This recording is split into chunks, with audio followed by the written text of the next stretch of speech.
Order! Order! You are an incorrigible delinquent at times. Behave yourself, man!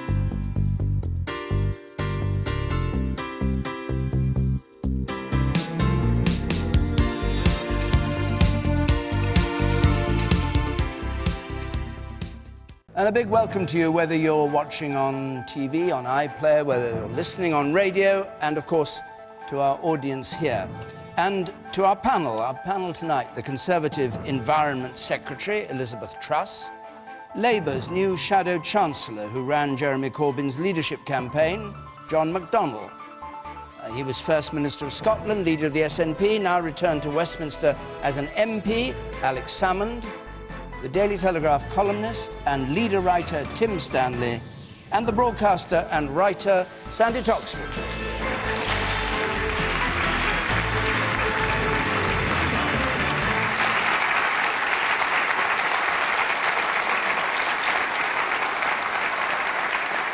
And as you'll know, if you're a regular, if you want to text or tweet, our hashtag is BBCQT. You can follow us at BBC Question Time. You can text us on 83981. Press the red button to see what others are saying. Our first question tonight from Gordon Howe, please. Is Labour any more electable under Jeremy Corbyn than it was under Ed Miliband? Is Labour any more electable under Jeremy Corbyn than it was under Ed Miliband, Alex Salmond? No, I don't think so. I take a slightly different view from the conventional view that litters the monstrous regiment of the right-wing press. I think Jeremy Corbyn's key problem is not what's in front of him or the press barrage against him. I think it's what's behind him in terms of the divisions within the Labour Party. And I saw today, for example, a quote, and it was in the Independent. It wasn't, the Telegraph, with apologies, or the Mail, or the Express, or something like that. And it was a shadow minister just appointed by Jeremy Corbyn, quoted anonymously, of course, in the Independent, saying, I thought we'd give him 2 years, now it's just a year. It was all these people who actually refused to serve in his shadow cabinet before they were even offered jobs. Such was the estimate of their own abilities. So I don't think it's Jeremy Corbyn's programme. I don't think it's the assault from the press. I think it's internal divisions within the Labour Party, because there is one law of politics which is absolutely unbreakable, and that is divided parties can't win elections. So the answer to your question is no. Okay. Sandy Toxford. Well, it's a sort of a curious thing, isn't it, Gordon? Because we're worrying now about whether Labour can get elected, as if that's our only choice, isn't it? We've got the choice of the people who are currently in power, or we can have Labour. And if we don't have Labour, then we've got to have the people who are currently in power. That seems to me to be just old-fashioned politics. And what I'd like to see is politics working out a new system. It was extraordinary with Prime Minister's questions that we got so overexcited that a new thing happened, which is that two men engaged in a debate in which one asked a question and the other gave an answer, and they didn't shout for half an hour. What an extraordinary thing. Personally, I think we need a total shake-up of the system. If you look at the House of Commons itself, it's a very good metaphor for the political system that we have at the moment. It's riddled with asbestos. It's collapsing. It ought to be closed down as a museum. The two opposing benches have got red lines in front of them to keep the opposing sides 2 sword lengths apart. But you know what? I think we could be a bit more grown up than that. And I think we should meet in a round chamber, and I would like to hear from the Greens and from the SNP and from my own particular party, the Women's Equality Party. I would like to hear from every single voice and stop worrying about whether just Labour can get elected. I would like to hear diversity of opinion from this country. And what is your view? And what is your view about whether Labour is more electable than it was under I think the really sad thing for me in watching it was the lack of respect, it seemed to me, that many members of Parliament from the Labour Party had for the members who were making the decision. I thought their lack of respect and telling them that they were destroying the party was a disgrace. It was a democratic exercise. They voted. Now the party should get behind its leader. Okay. Liz Truss. Well, I think the Labour Party has become less electable. I think that some of the arguments that were won by people like Tony Blair and Gordon Brown, accepting a market economy, accepting the idea that we need to reform education, things like that have been abandoned, and we've now seemed to have moved back to the 1980s. I grew up in the 1980s, and I remember the debates then about Trident, about whether or not things should be renationalised, about the unions. And it feels like we're in a really retro world. And I think the problem for the Labour Party, and the reason that Jeremy Corbyn won the leadership election, is there just weren't the ideas coming from the other candidates. It was a dull election. And so the reheated ideas of the 1980s have come back because of an absence of new ideas on the left of politics. And I think that's bad news for politics. I think politics is about a debate. I think we need to engage people. And I want to see a strong opposition, but I also want to see one that's looking after our country's security. And frankly, with the ideas that we've got from the Labour leader at the moment, we've got threats to our national security and our economic security. I think that's really worrying. You know, we're in difficult times. We need a strong opposition. All right, John McDonnell. I think something's changed. I think something changed last Saturday. 3 months ago, when Jeremy got on the ballot paper, scraped onto the ballot paper, to be honest, in the last 10 seconds before nominations closed, I said then I think people would be shocked once we went on the stomp around the country. And what Jeremy did, he went round, he did 100 meetings. And I've never seen anything like it in my life before. Something like 500, 1,000, 2,000 people were turning up, banging at the door to get in. When he couldn't do meetings in the hall, he was so overcrowded, he then spoke in the street.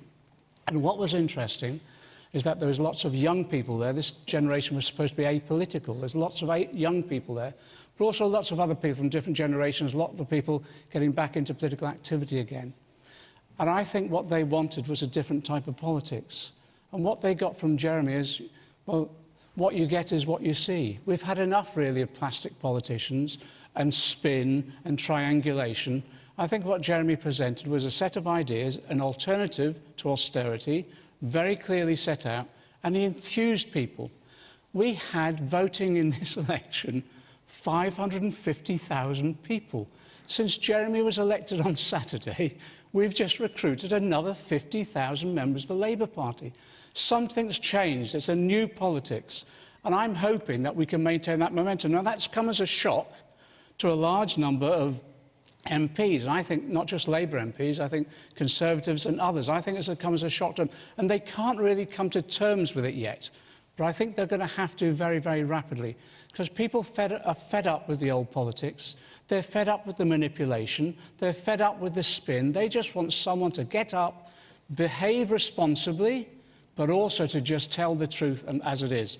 And that's what he did. Now, Prime Minister's Question Time, to be frank, he said what many of us said, we've had enough of this yardbird politics. Why don't we just simply, in a civilised way, ask the question and expect an answer? And I think people respected Jeremy. Do you think he'll continue doing it that way, using questions from the public all the time? Well, I think... Because there are some people in the Labour Party who Yes. think it lets the Prime Minister off the hook. I spoke to Jeremy afterwards. I said, will you continue doing that? I said, what I'll try and do, we'll try and do a bit of a mixture, because events will change, and we'll want to try and push the Prime Minister into a clear answer, because it got a bit repetitive on Wednesday.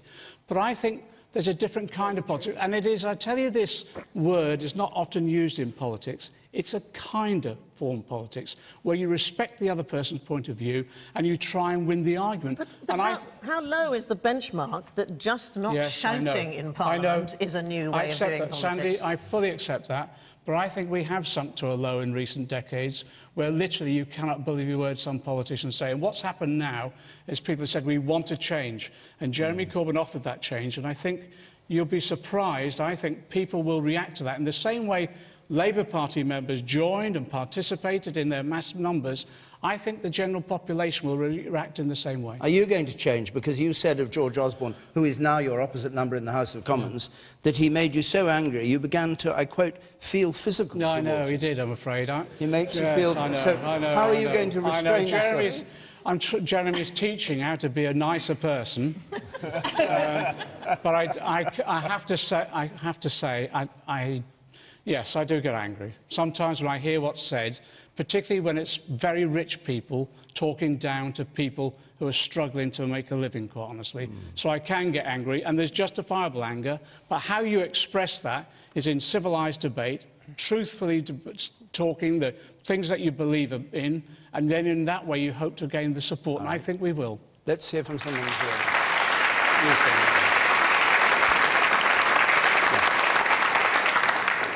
Isn't it the case that the reason the senior Labour MPs have stood down, or not sitting in the shadow cabinet, is they're waiting a couple of years, parachuting David Miliband for a by-election, and then call a coup, and then oust out Jeremy Corbyn? Is that your view of what's happening? Yeah, I think that's what could happen. You in favour of that happening?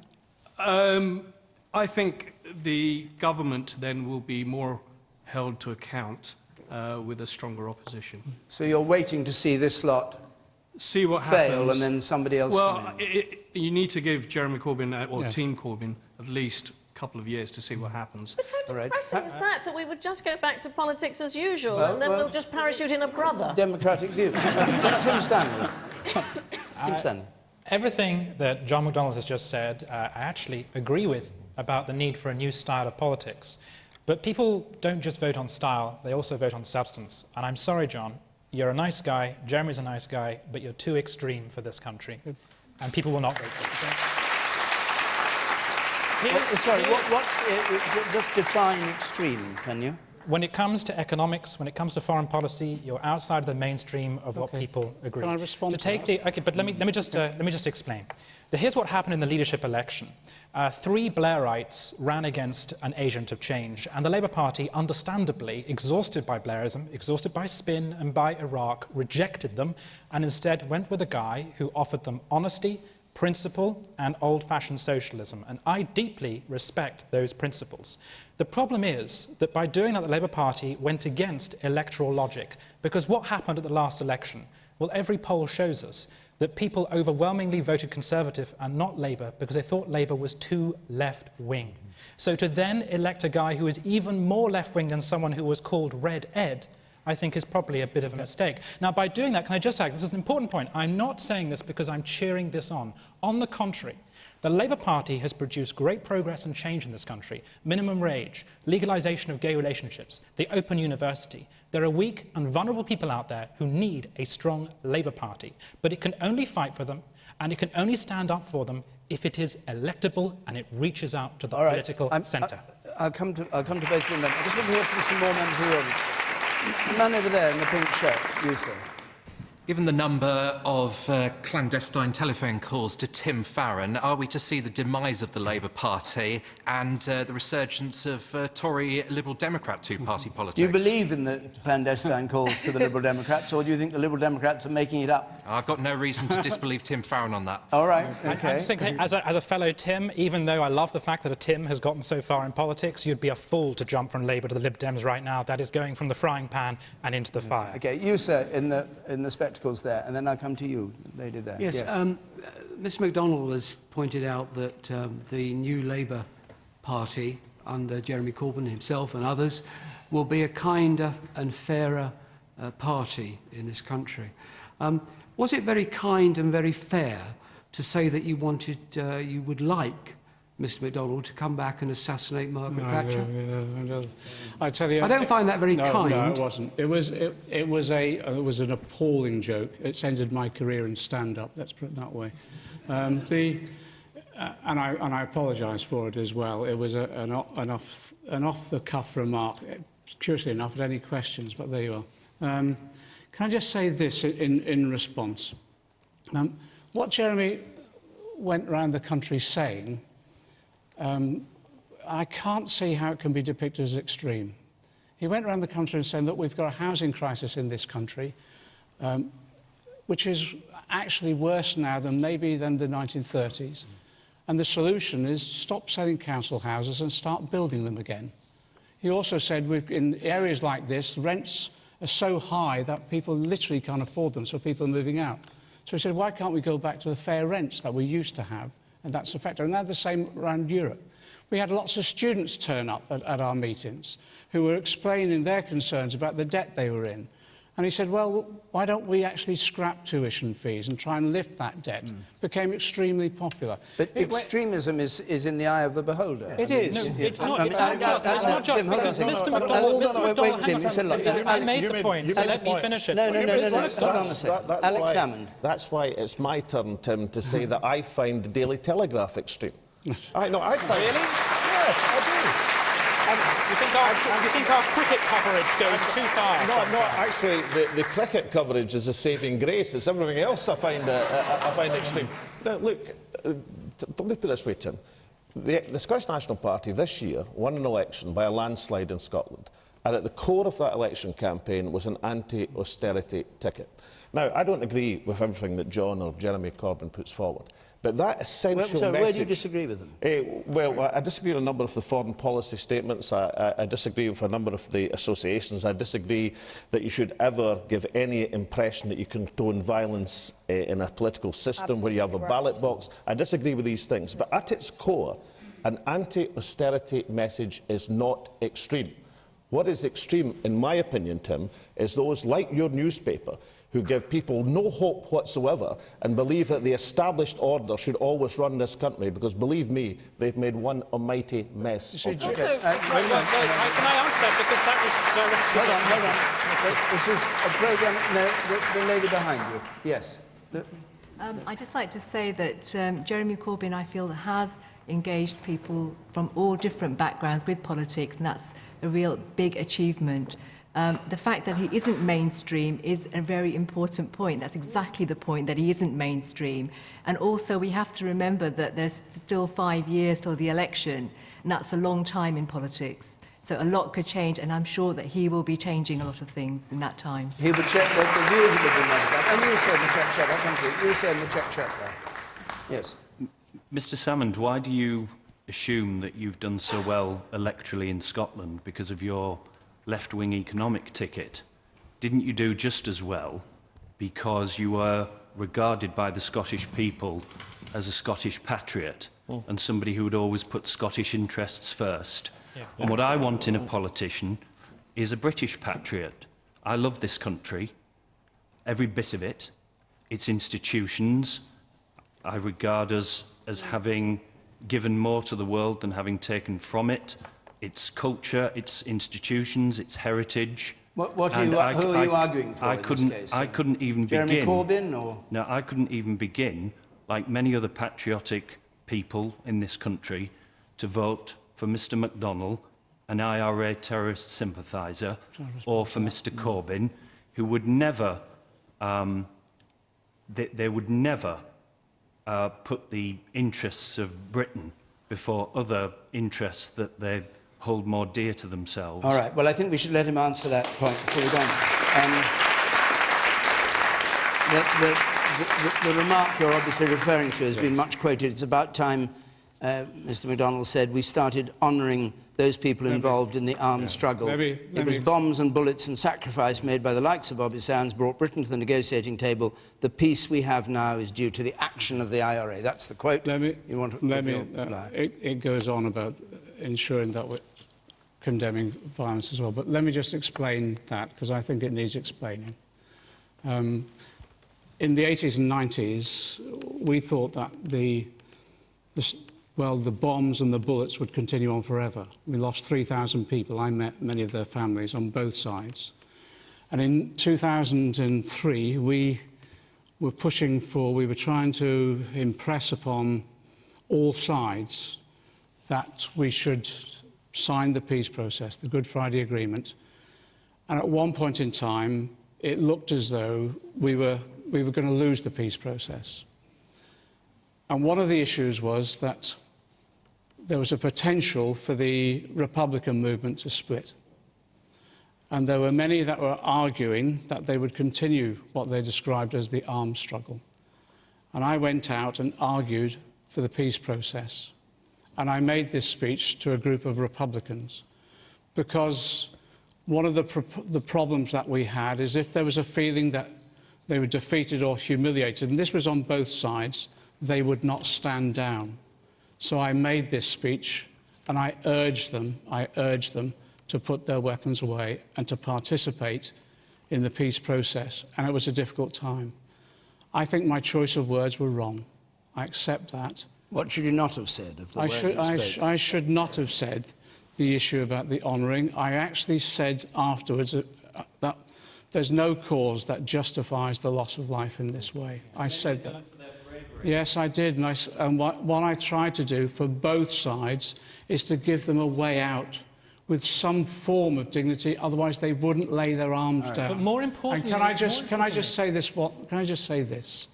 Because this has been raised with me time and time again. I accept it was a mistake to use those words, but actually, if it contributed towards saving one life or preventing someone else being maimed, it was worth doing, because we did hold on to the peace process. There was a real risk of the Republican movement splitting and some of them continue with the armed process. If I gave offence, and I clearly have, from the bottom of my heart, I apologise. I apologise. Thank you.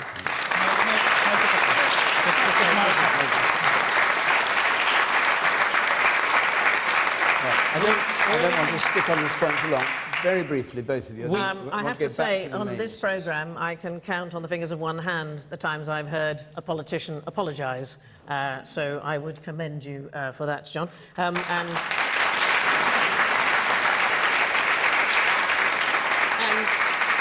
just to come very quickly back to where we started with Gordon's electability question, Tim, you're saying that Labour is unelectable based on the people who voted the last time. There are 17 million people who failed to vote, who were not engaged in politics.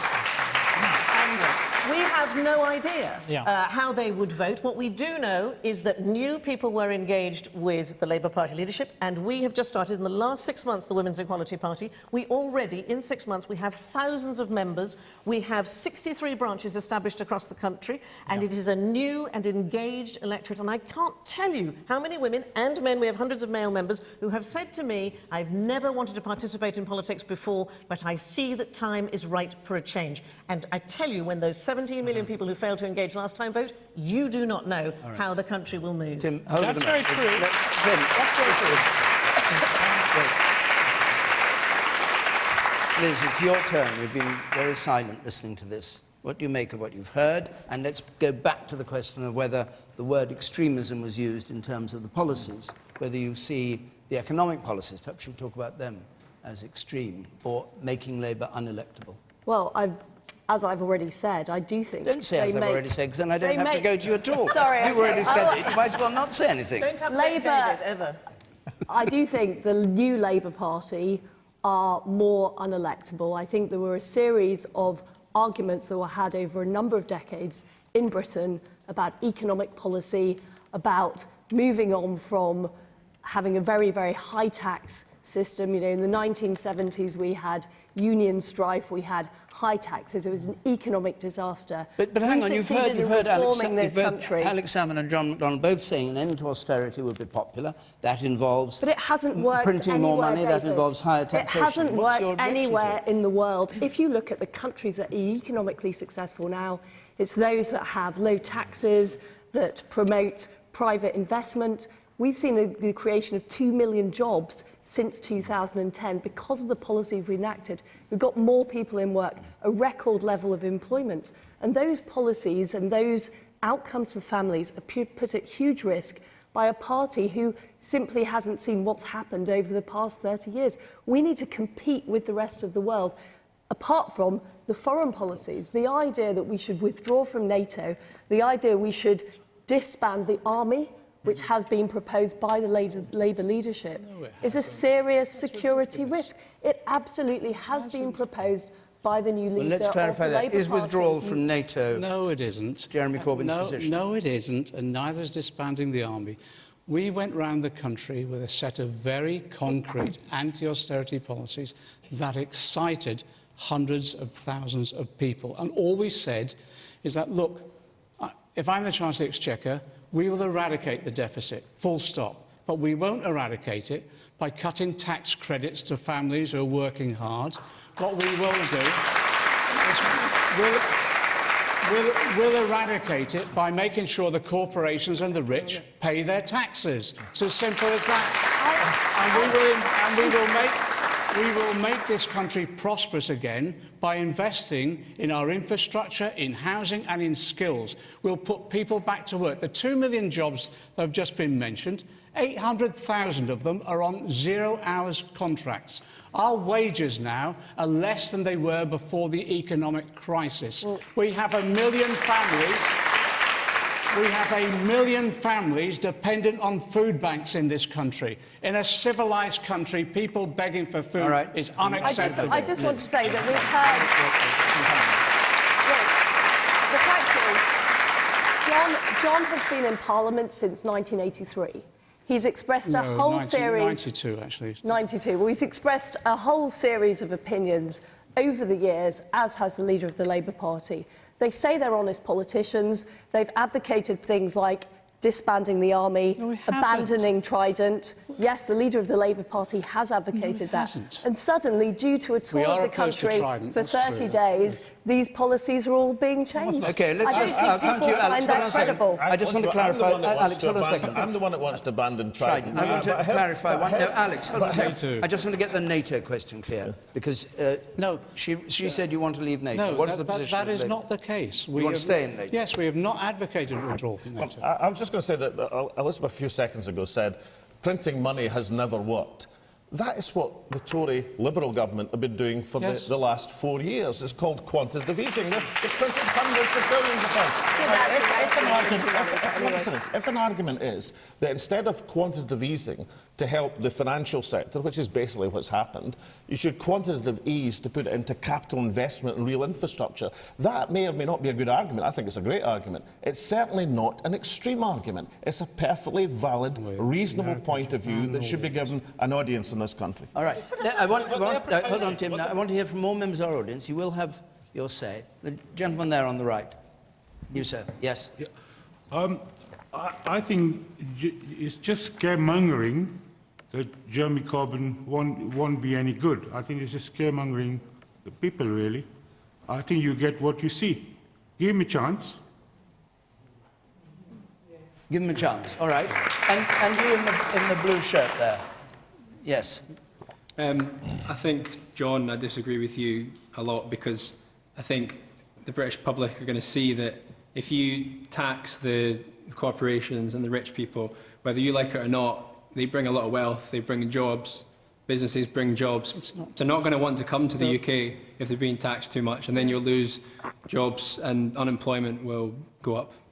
Very brief answer to that. I'll come to you and then to you. We're not even increasing taxes. We're asking them just to pay the taxes they're supposed to do now, to stop the tax evasion and tax avoidance. You're proposing increasing taxation on individuals. Jeremy said Jeremy wants to raise the highest rate. Sorry, Jeremy wants to raise the highest rate and close corporate loopholes. That's raising taxes. Let's get this absolutely clear. On income tax, it isn't an issue for us. The Tories reduced it from the 50 to 45, and we'd like to just go back to the 50. We think that's reasonable, but that will be a debate within the Labour Party, and we'll come back with our concrete proposals on that. So when did you say this about 60% and 70%? It was about 4 years ago when we were discussing during the crisis period then, when we needed income desperately at that point in time. Let me just make that as it will be part of the debate within the party as we now come, but it will be that simply lifting it back to what it was only a couple of years ago. But with regard to the corporations, let's be absolutely clear. What's happened this week? In terms of the tax credit cuts, is they've cut $3 billion from families with children. They've then reduced corporation tax to the 18%. So the children in this country will be paying for tax cuts to corporations who already are not paying their taxes. All right. Hang on a second. The woman there in the third row. Yes. Well, Tim said that people don't vote for Ed Miliband because he was too left-wing, or was it because he was a softer version of the Conservatives? No. The general perception was indeed that he was red Ed. Moreover, the two parties together, UKIP and Conservatives, were both anti-austerity, by clear were the winners of that particular election. Look, to deal with this issue of economic extremism, Aside from the fact that that kind of quantitative easing makes no sense at this moment in the economic cycle because we're actually growing, so the result would simply be that you'd see inflation. And if you have inflation, then you have to raise interest rates, and if you do that, you end up killing borrowing, you end up killing jobs, you end up killing mortgages.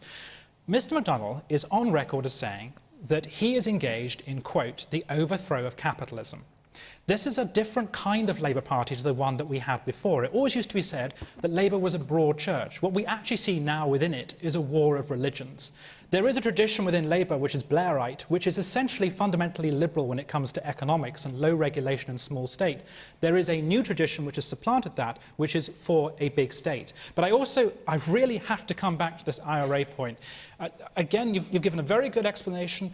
I appreciate the fact that you've given your apology, but there are things you said which you have not accounted for. For instance, you referred to, in 2003, the British occupation in Ireland.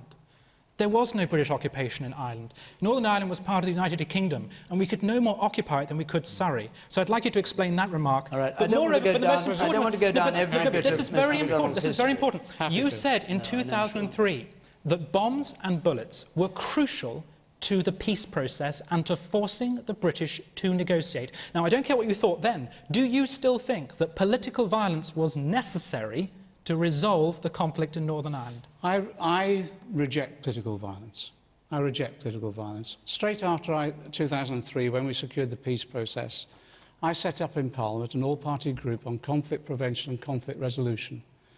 That's lasted all these years, and in that group were also unionists and others, and we worked together to secure the peace because we wanted to move beyond violence. That's why I think now, I'm hoping, despite even the political differences that have taken place in Northern Ireland now, there'll be no reversion to the bombs and the bullets. If that took sacrifices in terms of political reputations, etc., as I said, I've said I'm sorry for the words I used and any upset I caused, but even using words like the occupation, I had to use the language that Republicans understood so that we could secure the path to peace. And there were risks, but it was worth taking because now people are not dying on the streets of Northern Ireland. All right. Yes. Jeremy Corbyn was elected only 5 days ago as leader of the Labour Party. Isn't it a little bit too early to judge him? Admittedly, policies are very important, but I'm very concerned that the press, as Alex Salmond was saying earlier on, seem to have their knives out, and that there is far too much emphasis on style rather than substance. Even the BBC, on its own website, reporting his first major speech, devoted far more column inches to style, delivery, etc., rather than his actual policies. Right. The woman over there. Yes, the woman there on the left. Yes. What I wanted to ask is, because I agree with the gentleman over there, what he says, but... which one? Which particular one? The gentleman who just spoke about press having their daggers out for Jeremy Corbyn. Right. I do agree with that to some extent, but I do fear that Mr McDonnell here, are you willing to say anything to anyone to get things done, even if that's perhaps not entirely truthful? That's what I'm worried about now. I understand. Look, I understand that completely, because people have got such a distrust of politicians, to be frank. We've tried to, all the way through, express our views during this campaign, during Jeremy's campaign, express our views in a straightforward manner and put forward a very straightforward set of policies, the anti-austerity programme. And people have respected that. And what we've also said, and it's the point someone else made, we've got to renew our democracy as well. So we've got to make our politicians at every level make sure they reflect our community. So I think as well, there's too many career politicians, not enough people with life experience, too many people who've gone from university, policy advisors and then MPs, parachuted into constituencies. You're a politician yourself then. Yes, I am. If you're going to say things that people want to hear, even if that's perhaps not truthful. But that's right. But that's why for example, there's mechanisms for supporting the right of recall. I support the right of recall in Parliament. So if you discover a politician is not being truthful, not living up to the words, they could be recalled. I think we should have that at every level of our democracy. Okay. I think we should extend our democracy much wider than we have now to community levels and into the workplace as well, so that people can have their say. We're no longer a democratic country in the way that I think people want it to be. All right. You said in the second row, and then I come to you, Sandy, I promise. Yes. The man in the second row. I have a quick question for Helen. Yes. Seeing as I'm going to turn 18 soon, what would make me choose Conservatives over Labour? Like, what are Conservatives doing now that Labour can't better on? For Liz rather than Helen, yes. I wish Liz, Helen turned up. She was good. Oh, no, Helen couldn't come tonight. Oh, right. Not available. Not available. So, well, Sorry, first just of all, say the question again.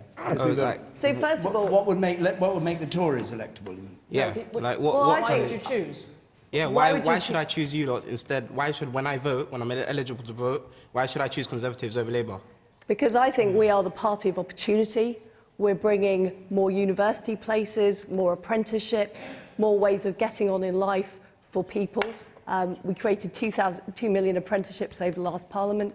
We've created an unlimited amount now of university places to give more young people opportunity. We're seeing more young people from low-income backgrounds now able to have those opportunities, which I think is really important, because what we believe is that people want to aspire, they want to get on, we want to reward people who work hard, and we want to get more people into jobs, so reduce poverty. But it's and that too is expensive. happening. And that is being put at risk by policies that would not just take us back a decade, they'd take us back decades and decades. These are not new ideas. These have all been heard before. But what's really sad is that you, when you turn 18, you see those as your two choices. I'm either going to be Conservative or I'm going to be Labour. And that's how things are put. That we're either pro-austerity or we're anti-austerity. And what I think is we're not even framing the question properly, OK? The fact is that women are the majority beneficiaries of the welfare system. The real question that we have to be asking ourselves is, why are women the load bearer of austerity, and what are we going to do about it? So stop punishing people, which is what they're doing by cutting tax credits, and start providing some incentives. You know, the theory is they're going to save £12 billion by cutting welfare payments. OK, how about looking at paying less welfare because people are earning more? Do you know? That's exactly what we're doing. That's exactly what we're asking for. It isn't what's happening, because if you unleash the full potential of women in this country, it could be worth £23 billion. I don't see the connection between your demand, your absolutely admirable demand for women being given far greater rights and economically liberated. I don't see how it's got anything to do with political reform. Because what everything you've just said, Labour is currently providing, or the SNP is currently offering. Why are you so obsessed with breaking down the political system if we currently have it when we already addressed that we have more women in work than ever before. The gender pay gap is lower than it's ever been before.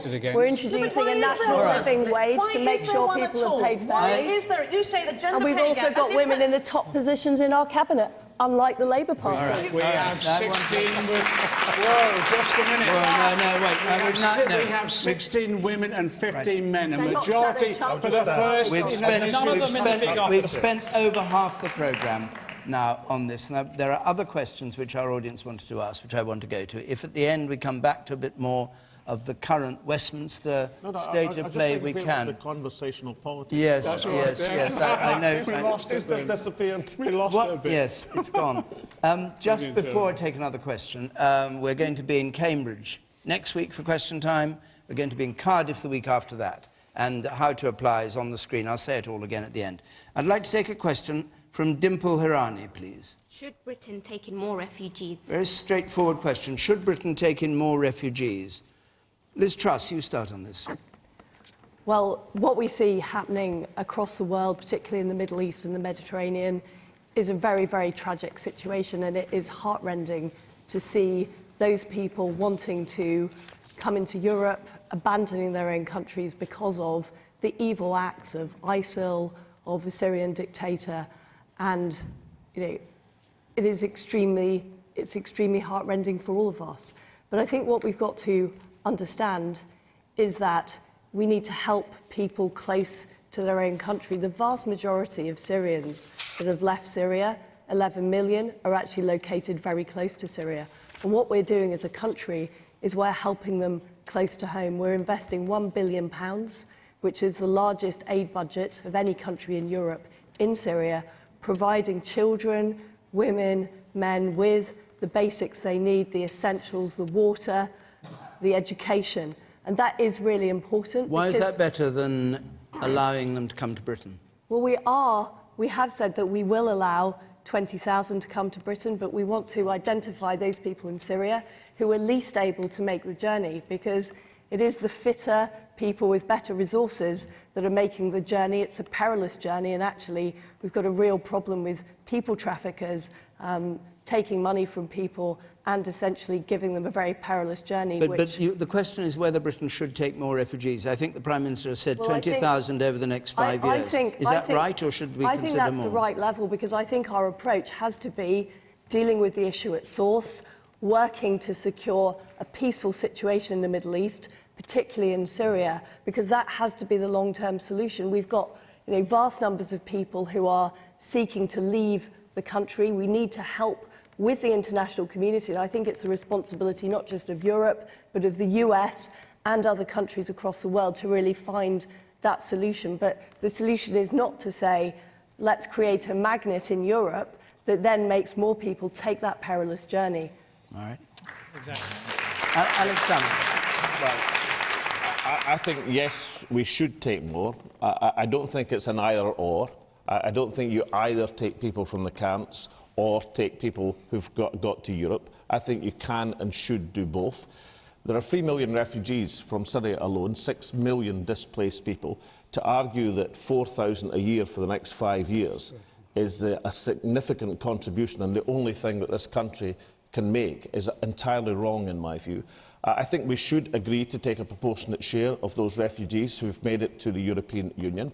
I think we should do that so as we can persuade our European partners to invest more in the camps in Syria, camps in Lebanon and elsewhere in the Middle East, which are incidentally desperate places. They're places where food rations have been cut by 50% in recent weeks. People are not being pulled into Europe, they're being pushed out of Syria by warfare and pushed out of the camps because they have no hope in the camps that they have at the present moment. I'd call for 2 other things. One is we should make a renewed effort through the United Nations for safe corridors to try and make the Middle East more habitable and safe for people. And it has to be a United Nations effort, not some pretext for further military blunders and intervention.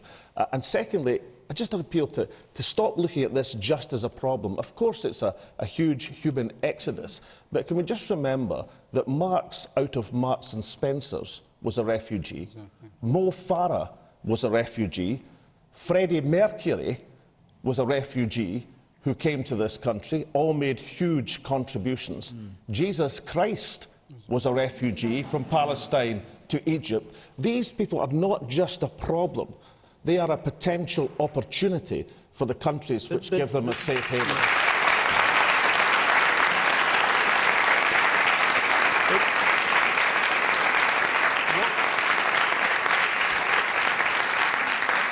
What's your, the issue in public is about the scale of the numbers of refugees. What is your view about the numbers who should be either encouraged or allowed to come into? I think we should offer a proportionate share of those who come into the European Union based on the economy, based on what the European Commission have put forward over the last week. We should, and if we do that, then we are then in a position to encourage, to persuade our European allies to make an effective contribution in the Middle East. But the idea that people are being drawn, I mean, there's thousands of people have died. The idea they're being drawn as a magnet across to Europe, they're being pushed out of the Middle East because conditions are desperate, dangerous, life-threatening in Syria and desperate in the camps themselves. I just want to go back to when you say 20,000 over 5 years. What happens when more than 20,000 arrive? Because that will happen, won't it? And then, how do you deal with that? Do you turn some away and not others? How do you determine who's a genuine refugee, who's an economic migrant?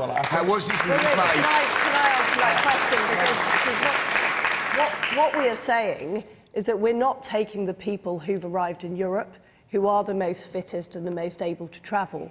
We are going to look at people in the refugee camps near Syria and identify those who are the most vulnerable, some of the women and children who are really struggling. And that is the way that we're going to do it. And that's why we're taking a measured approach. We've appointed a specific minister in charge of that. But that's not going to stop them trying to come, is it? It's not going to stop them. What happens when they actually get in and would you pick and choose? So you say, well, you and not you? We're making proper provision with local authorities so those children can be put in school, so they can have a proper life here in the UK, because we've seen the scenes in Europe. Yes, we've seen, that's what I was coming to, we've seen the scenes in Europe.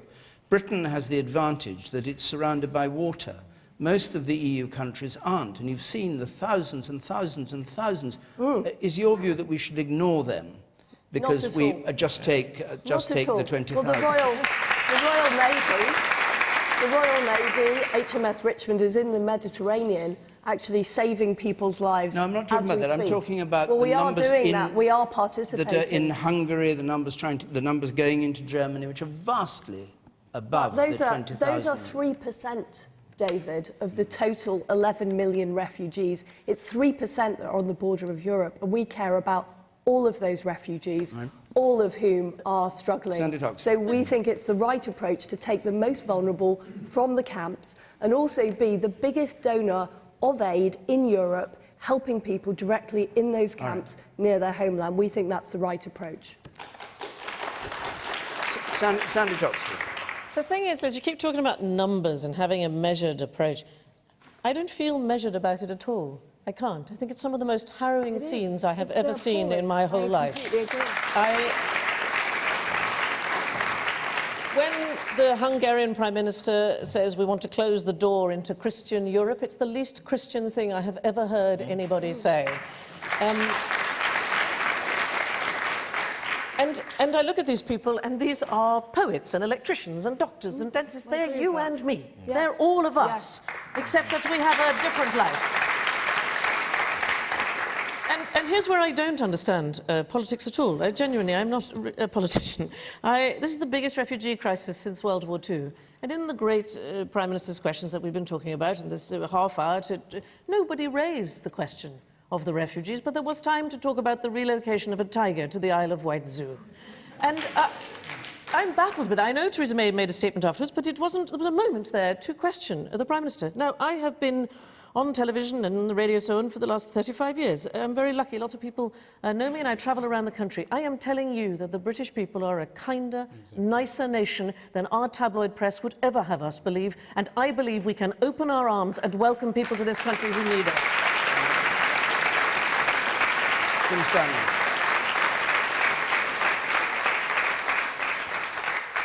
The images which are coming out of Europe right now are both moving and also horrifying. What's taking place in Hungary, where an authoritarian-style government is treating people like cattle. It's just horrific. We all agree that's wrong. We are all moved by that. The question is, when it comes to practicalities, what is the best way of stopping this crisis? Now, the problem has been exacerbated by Germany unilaterally saying that it would take up to 800,000 asylum seekers. That immediately encouraged people to make a very dangerous journey across Europe in order to get into there, passing through countries which simply couldn't cope with those numbers. Britain should take people, absolutely it should, but I think it's the right judgment to say let's take people from the refugee centres immediately in Jordan and in Lebanon to make sure that we take those who are most vulnerable, women and children, but also we should actually move outside of those centres and reach out to religious minorities who are currently living in hiding because they've been driven out of those centres. But either way, the long-term solution to this refugee crisis lies in Syria. It's in ensuring a peaceful settlement, it's ensuring that Assad is gone, that ISIL is driven back, and that people can someday return. Simply saying we'll take X number here or X number there, yes, that does respond to an immediate humanitarian need. It's driven by good Christian virtue, and I admire it. But please, let's focus on what in practical terms really will end this crisis. On the gangway. You think, yes, madam. While I do agree that Britain should take more refugees, how is it that the very wealthy Gulf states have taken not one refugee into their country? And also Saudi Arabia... Saudi Arabia, with this Hajj that's about to go there, has built 100,000 tents for the people that are about to arrive, and yet are unable to accommodate one refugee. Should we pressurise them into doing something about this? John McDonnell. I think there's a need now for certainly a conference to be called of all those states, I think under the auspices of the UN, to ensure that everybody is bearing their responsibility, both in the region and across Europe as well. But can I say, I think over the last month we've seen an exercise of people power in this country. It was only a month ago that the Prime Minister described these refugees as a swarm. And then people saw the reality of that little boy's body on that beach. And the British people just reacted in the way that they always do, with absolute humanity, and did everything they possibly could to impress upon the government that we need to assist. A year ago, Jeremy Corbyn and I were at the Home Office with a number of Syrians. By that time, they'd only let in 100 people, that's all, in the programme. And what we've failed to do is live up to our responsibilities to both assist people coming here for the aid that they need, but also, I think, to liaise with other European countries to have a planned approach to this refugee crisis. I agree with Alex. What we need to do now is get together with our European partners and to make sure that we're allocating the refugees on a fair basis, on the basis of what our economies can undertake in the current financial situation that we're in. And it's certainly more than just this few thousand a year that the current government is offering. Germany has just accepted 20,000 in 4 weeks. We're offering 20,000 in 5 years. That's just unacceptable, and it doesn't reflect. I don't think it reflects the humanitarian response of the British people. Okay. The woman at the very back. I'll take one or two more points to the audience, and I want to put in another last question. Yes. I just wanted to say that, going back a little bit to the point that we made about politics changing, and the fact is, at the moment, we're kind of in an age of information now. We can see what's happening now. Yeah. So the lies it's not going to work anymore. You need to start this, you need to bring back conviction politics, you need to reform the system, and also, in terms of this refugee crisis, is anybody going to talk about the hand that the UK and the US has played, stirring up things in the Middle East for their oil? Is anyone going to talk about that? Yeah. It's a joke. Yeah. And you, sir, there, shaking your head on the gangway there, yes? Yeah, I had to say I completely disagree with the last point, and I think actually the only two panellists here that are speaking sense, forgive me for the other three, are Liz and Tim. I think it's all very nice to say, yes, we'll accept as many as we can, because that makes us feel, oh, aren't we a nice bunch of people, or aren't we nice, and we'll get a nice clap from the BBC audience. But actually, you look at the facts of this. Look at Australia. I study politics. I did a bit of this year. Australia, they faced a similar problem with asylum seekers coming to their shores, and they were literally turned back. And that might sound cruel, but there were less people risking their lives. There were less deaths, and there was it was a far more decent proposal. I think just accepting as many as you can is simply not, although it might, I think we need to, I agree with Tim, you need to accept as many as you can from Jordan and Syria, but accepting as many from Europe as you can is simply encouraging more people to make those perilous lives, and is actually going to cause more deaths in the long run. Alex. And just until we've got 5 minutes, either my watch is wrong or our time is wrong. 30 seconds, if you would. I don't think it just sounds cruel. I think it is cruel. I agree with the lady at the back. We can't escape the images like Alan Kurdi washed up dead in that Turkish beach. And what we should think about is this. If by some miracle that young boy had survived and still been alive, we, under our current policy, would have refused him refuge and turned him away, and that can't be right. I'm going to leave that topic now, come back to something about Jeremy Corbyn, which we had lots and lots of questions about. It's a question from Mary Regan, please. Jeremy Corbyn is quoted as saying, "It's strange. Some people are over-concerned about the national anthem. Do the panel agree?" Jeremy Corbyn, of course, chastised for not singing the national anthem and saying he's going to sing it in future. What do you think, John McDonnell? I spoke to Jeremy afterwards. I said, why didn't you sing? And he said, well, actually, I normally do. But it was quite a moving event, and it was casting his mind back to, well, the war, and because that was what the event was. Well, he normally does sing the national anthem. Well, he does, yeah. And he's a Republican. No, he is, but at the same time, it's not. The national anthem isn't just for those who are monarchists. It's for everybody. It represents the whole country, and that's why people sing it. But Jeremy said, look, I was actually very moved by the occasion, and it was all about the 75th anniversary, and his parents were ARP wardens and all the rest in the Blitz, and he was thinking of that. He said, I just was carried away by it. And I said, do you know him? He said, yes, I generally do. Would you again? Yes, I will. But the media just, there was the point that was made, really. The media then just seized upon it, and it was just very much a personal attack. Tim, I've got to keep you moving, because we've only got 2 or 3 minutes. Tim, do you agree people made too much of it? A confession, when I was a young man at school, I also thought I was very left-wing, and I refused to sing the national anthem at my prize day, and I got suspended from school for it. So he has my... He has my sympathy. Wait a minute. This is an evening of apologies. Will you apologise? I wholeheartedly apologise. But you see, the difference between me as an adolescent and Jeremy Corbyn now is that I was just an adolescent. He is the leader of the Labour Party, and when you accept that position, you are elevated to the role of a statesman. You may well be a Republican, you may well despise the Queen, that doesn't matter. When you are at a public service where people are commemorating the sacrifice of our soldiers during a war, I don't care what your politics are, you do up your tie, you put on a proper suit, and you sing lustily like you've never sung before. Alex Salmon. Briefly, you have to be very brief. I love John, but I find that explanation just a wee bit difficult. I thought it was a silly thing for Jeremy Corbyn not to do. The national anthem, 1745 it was written. It was written by a panicked Hanoverian as Charles Edward Stuart's army was sweeping down England. The famous fourth verse reads, God save Marshal Wade, rebellious Scots to crush. Now, despite that, when I was leading Scotland or leading my party, at appropriate occasions, I sang the national anthem because I wasn't representing myself and my view. Exactly. I was there to honour or commemorate other people, and the story wasn't meant to be about me, it was meant to be about them. So I sympathise greatly, but it was a silly, silly thing. Well,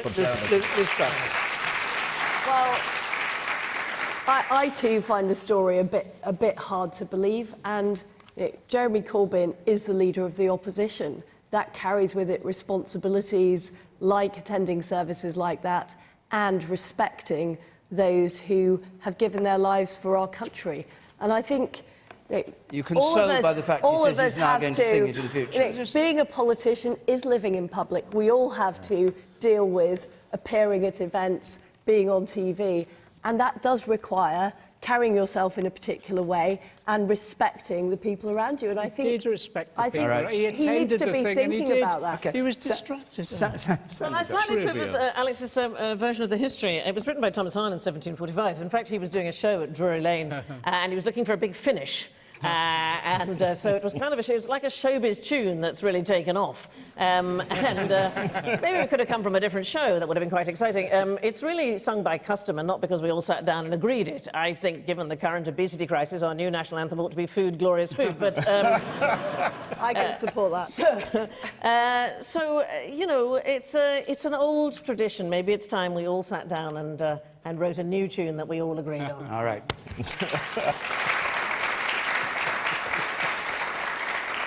Time's up, our hour is over, as ever, far more quickly than I would like, or I hope you would like. I've been getting